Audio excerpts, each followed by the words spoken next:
Les dones estem acostumades a superar reptes.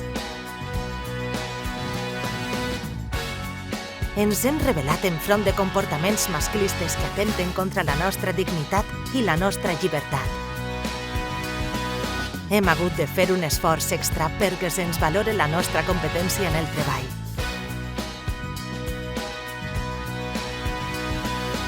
Hem eixit a la llum. Hem conquerit espais socials,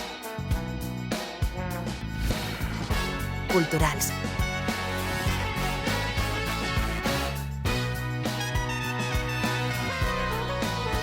econòmics i polítics.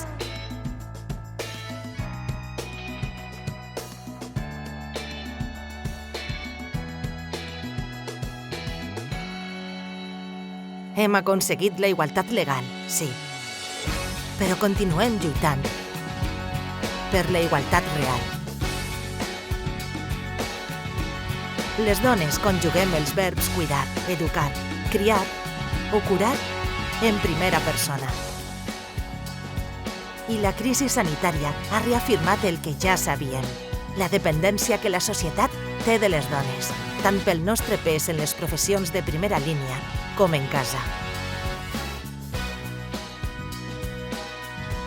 Per exemple, el 78% del personal de l'àrea de salut de Gandia són sanitàries. Al territori valencià, les treballadores de la neteja són el 93% del total. I a Espanya, més del 90% de les persones que renuncien a treballar fora de casa per cuidar a un familiar són dones. Cap virus ens ha fet parar.